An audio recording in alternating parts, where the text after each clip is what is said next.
இனிமே ஒன்ன இப்படி பார்த்தா முடியும். ஏன்? எனக்கு வீடும் இல்ல வேலையும் இல்ல. ஐயோ, வேலை இல்லைன்னு சொன்னாலே எங்க அத்தை ஒத்துக்க மாட்டாங்க. வீடும் இல்லைன்னு சொன்னா எப்படி நம்ம கல்யாணத்துக்கு சம்மதிப்பாங்க? அத்தை இவளை நான் சமாளிச்சுக்கிறேன். கீதா, ஐயோ அத்தை, கீதா, அத்தை வந்துட்டாங்க, என்ன பண்றது? ஐயோ அங்க இல்லீங்க. என்ன பண்ற? கதவு இல்ல. நாட்டி. புடிச்சுக்கங்க. கீதா, வந்துட்டு போறாங்க. சீக்கிரம்.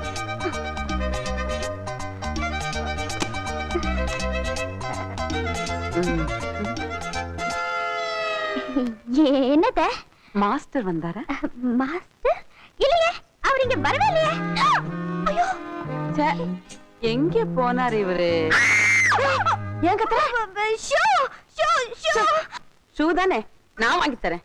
இந்த மாஸ்டரை வீடு போறா தேடிட்டேன். எங்க போனாரு? என்னது கட்டில ஏன் இப்படி ஆடுது?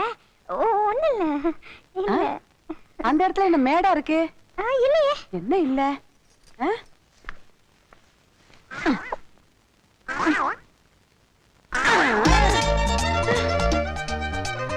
யாருமே இல்ல. அங்க இருந்து ஏதோ விழுந்த மாதிரி இல்ல?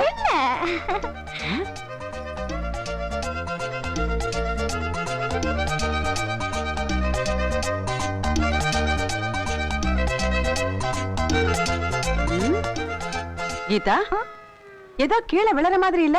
இல்ல அத்தை, உங்களுக்கு அப்படி தோணுது. எனக்கு மட்டும் எப்படி தோணும்? அத்தை, நீங்க கண்ணாடி போடல? கண்ணு தெரியும். எனக்கு கண்ணெல்லாம் நல்லா தான் தெரியுது. எனக்கும் தெரியும் அங்க எதுவுமே இல்லைன்னு. சும்மா தான் பார்த்தேன். இந்த மாஸ்டர் எங்க போனாரு? மாஸ்டர்! My God. அப்பா, ஒரு வழியா தப்பிச்சேன்.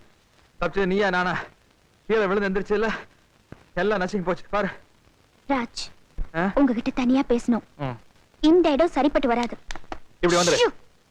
இன்னைக்கு ராத்திரி 9 மணிக்கு பார்க் லிப்டன் ஹோட்டல்ல உங்களுக்காக காத்திருப்பேன்.